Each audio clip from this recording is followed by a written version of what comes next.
কি নিল, কি হিসাবে নিয়েছিল, আর কি বেরোলো এখন? কে কাকে বিয়ে করবে, কোন কাস্টে করবে, দেশের আইনে আছে, ওটা তো আমি বিতর্কে যাচ্ছি না। কে কোন কাস্টে বিয়ে করবে না করবে, কার কার ভালো লাগবে, কে কাকে ভালোবাসবে, কে কাকে এ করবে, সেটা তার নিজস্ব রাইটের মধ্যে পড়ে, আমি সেই বিষয়ে বিতর্কে যাব না। কিন্তু একটা জিনিস আমি বলে রাখবো, একটু খোঁজ নিয়ে দেখতে পারেন, বিয়ের ডেটটা কিন্তু ভোটের আগে ছিল। কি বলছি বুঝতে পেরেছেন? বিয়ের ডেটটা কিন্তু ভোটের আগে ছিল।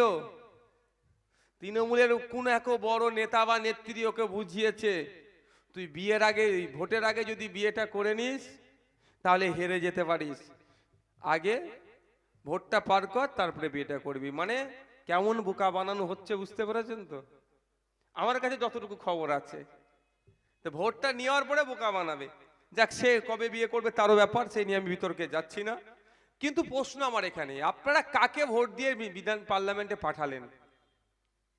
রেকর্ডটাই ভোট দিলেন তো, আপনারা দিয়েছেন তো, সিএ এর হাত থেকে বাঁচতে হবে সেই জন্য ভোটটা দিয়েছিলেন, তাই তো নাকি ভাই? আর তাছাড়া কোনো তো অপশন নাই।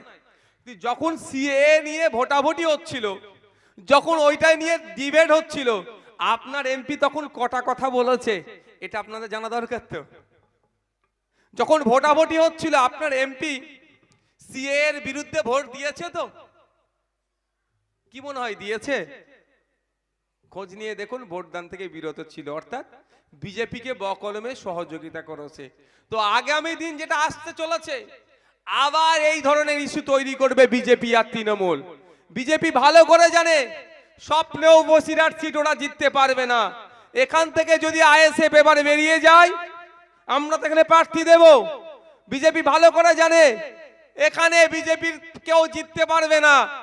আইএসএফ এখানে দাঁড়ালে আইএসএফ জিতে যাবে। দেখবেন আগামী নির্বাচনে ওই ধরনের ন্যারেটিভ তৈরি করবে তৃণমূল আর বিজেপি।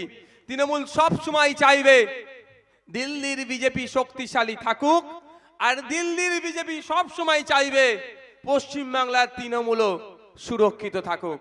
তাই আমি আপনাদের বলবো, ওরা ন্যারেটিভ তৈরি করবে নাকি বিজেপিকে হারাতে তৃণমূল একাই পারবে?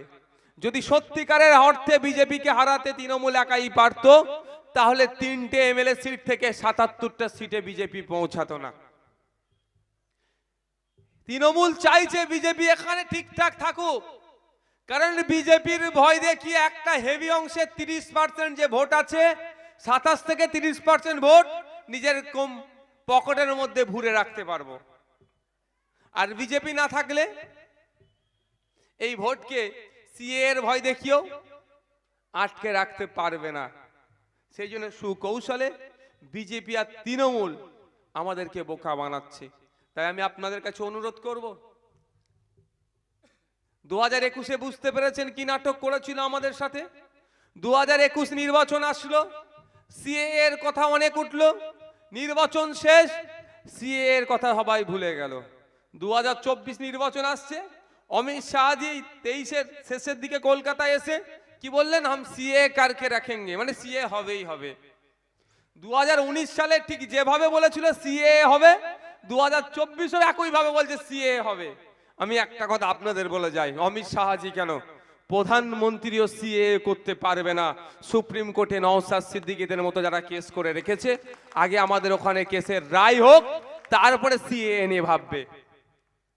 তাই বন্ধুগণ, ভয় পাওয়ার কোনো জায়গা নাই। আমি আপনাদের কাছে অনুরোধ করব, পার্লামেন্টে এমন লোককে পাঠান যে মানুষের কথা বলবে। কাশ্মীর থেকে শুরু করে কন্যাকুমারী, এদিকে দার্জিলিং থেকে শুরু করে সাগর পর্যন্ত মানুষ আজকে বঞ্চিত হচ্ছে। জাত ধর্ম বর্ণ নির্বিশেষে আজকে মানুষ বঞ্চিত হচ্ছে, আর আমাদেরকে জাতের খেলায় মাতিয়ে রেখেছে। আপনারা জানেন, আপনাদেরকে আমি আরেকবার জানিয়ে দিতে চাই, ক্ষুধার সূচকে ভারতবর্ষ পাকিস্তানের থেকেও পিছিয়ে গিয়েছে। ভারতবর্ষের ক্ষুধার অর্থাৎ ক্ষুধার্তের সংখ্যা এত বেড়ে গিয়েছে। একটা উদাহরণের জন্য বলছি, আমি 100 জন যদি ক্ষুধার্ত থাকে, ভুখা থাকে, পার্সেন্টেজে কিন্তু 80 জন আমার হিন্দু সমাজের ভাই ক্ষুধার্ত আছে। তাদের জন্য আমাদেরকে লড়াই করতে হবে। তাই বলবো, আগামী 2024 নির্বাচন আসছে, বসিরহাট থেকে আমরা এমন জনকে, এমন এক প্রার্থীকে জিতিয়ে পার্লামেন্টের মধ্যে পাঠাবো, যে মানুষের কথা বলবে, জাত ধর্ম বর্ণ নির্বিশেষে। একদিকে যেমন ওয়াক্ফ প্রপার্টি নিয়ে কথা বলবে, দেবত্ব সম্পত্তি উদ্ধারের কথা বলবে, জলজমি জঙ্গলের যে আদিবাসীদের স্বাভাবিক অধিকার সেই নিয়ে অধিকারের কথা বলবে, এক কথাই মানুষের অধিকার নিয়ে কথা বলবে, তাকে আমরা আগামী 2024 নির্বাচনে আইএসএফ এর পক্ষ থেকে জিতিয়ে পার্লামেন্টের মধ্যে পাঠাবো। কি আশা করতে পারি তো নাকি ভাই? আশা করতে পারি তো? এতদিন তো অনেককে বিশ্বাস করলেন, 2019-এ সিএ এর হাত থেকে বাঁচার জন্য যাকে ভোট দিলেন, যখন সিএ আপনারকে ভয় দেখানোর জন্য যে সিএ আনা হয়েছে এর বিপক্ষে ভোট দেওয়ার জন্য যাকে পাঠালেন, সেই ভোটটা দিল না। মমতা ব্যানার্জি তাকে কিন্তু তার বিরুদ্ধে কোনো অ্যাকশনও নিলেন না। তাই বন্ধুগণ, তো আগামী 2024 আসছে, যে আমরা অনেকে ভাবি রক্তদান করলে নাকি প্রাণ অন্যের বাঁচে, অনেক কথা বলি, কিন্তু মেডিকেল সায়েন্স বলছে কোনো পুরুষ যদি 90 দিন ছাড়া, কোনো মহিলা যদি 120 দিন ছাড়া রক্তদান করে, তার অনেক বড় বড় রোগ থেকেও সে মুক্তি পেতে পারে। যাক, সে বিষয়ে বলবো। সাথে সাথে বিশ্বজিৎ দা বললেন যে ইতিহাসের পাতা থেকে বাঙালি বীর যারা ছিলেন, যারা ব্রিটিশদের বিরুদ্ধে লড়াই করে সংগ্রাম করেছিলেন, কেউ নিজের জীবনকে উৎসর্গ করেছে, কারো আত্মত্যাগ, আবার কারো আত্মবলিদানের ফলে আমরা দেশ পেয়েছি, সংবিধান পেয়েছি। কিন্তু দুঃখের বিষয়, যারা আন্দোলন করলেন, যে সময় কোনো ইন্টারনেট ছিল না, যোগাযোগ ব্যবস্থা এত উন্নত ছিল না, ফোনেরও এত ছিল না, সেই সময় হাফেজ মীর নিসার আলী প্রায় 80,000 কৃষককে একত্রিত করে জমিদার তথা যারা শোষণ করত কৃষকদেরকে, এই ব্রিটিশদের সহযোগিতা নিয়ে যারা কৃষকদের উপরে দমন পীড়ন করত, অত্যাচার করত, তাদের বিরুদ্ধে সেই ডেটে 80,000-এর কাছাকাছি কৃষকদেরকে নিয়ে বিদ্রোহ করেছিলেন, আন্দোলন করেছিলেন জমিদার তথা ব্রিটিশদের বিরুদ্ধে। ব্রিটিশদের অত্যাধুনিক অস্ত্র শস্ত্রের কাছে পরাজয় স্বীকার করেছে, শহীদ হয়েছেন দেশের জন্য। কিন্তু দুঃখের বিষয়, ক্রমশ ইতিহাসের পাতা থেকে মীর নিসার আলীকে ছেটে দেওয়া হচ্ছে। মমতা ব্যানার্জি রেলমন্ত্রী থাকাকালীন রাজ্যের বিভিন্ন স্টেশনের নাম বিভিন্ন মনীষীদের নামে তিনি করেছিলেন, এখনো হচ্ছে। প্রত্যেক ওই কাজকে আমরা সাধুবাদ জানাই, আমরা ধন্যবাদ জানাই।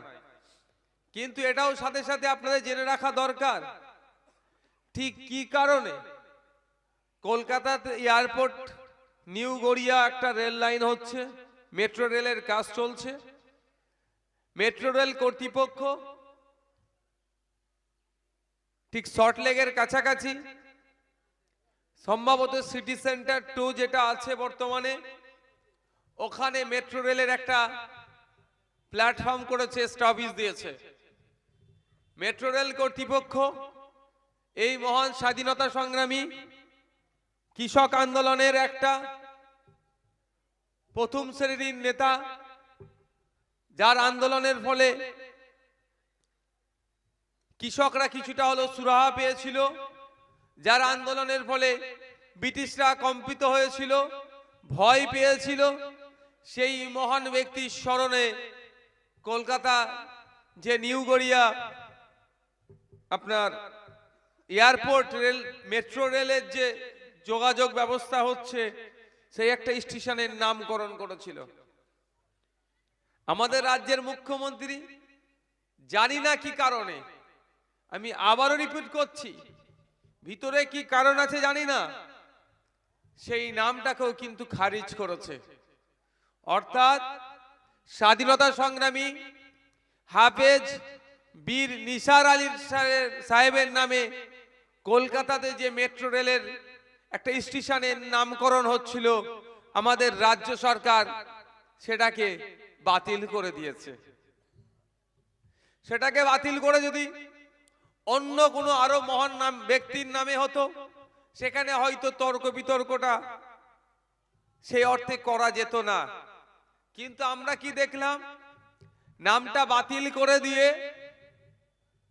লোকাল জায়গার নাম বা সম্ভবত সিটি সেন্টার 2 বা এই ধরনের কোনো নাম দিয়েছে। আমরা দেখতে পাচ্ছি স্টেশনগুলোর এলাকার নামের পরিবর্তে যারা মহান ব্যক্তি তাদের নামে করছে। আর এক মহান ব্যক্তির নামকরণের জন্য মেট্রো রেল কর্তৃপক্ষ প্রস্তাব দিল, সেই প্রস্তাবকে গ্রাহ্য না করে লোকাল এরিয়ার নাম দিয়ে, ওখানকার যেটা একটু পরিচিত সেটার নাম দিয়ে স্টেশনটা করছেন। এর থেকে একটা জিনিস স্পষ্ট হয়ে যাচ্ছে, মমতা ব্যানার্জির আসল চিন্তা ভাবনা বা তার দল কি চাইছেন। তার দল কোনো মতেই চাইছে না সংখ্যালঘু, দলিত, আদিবাসী সহ পিছিয়ে বর্গের যারা আছে তাদের পূর্বপুরুষের আত্মবলিদান, আত্মত্যাগ, তাদের পূর্বপুরুষের লড়াই, স্বাধীনতার ইতিহাস, বীরত্বের ইতিহাস এই প্রজন্ম না জানতে পারে বা আগামী প্রজন্মকে ভুলিয়ে দেওয়ার জন্য যেমন ইতিহাসের পাতা থেকে তাদের নামকে মুছে দিয়েছে, ঠিক একইভাবে নতুন যেগুলো হওয়ার চেষ্টা হচ্ছে সেইগুলোও কিভাবে মিটিয়ে দেওয়া যায় তার অপচেষ্টা মমতা ব্যানার্জি সরকার করছে।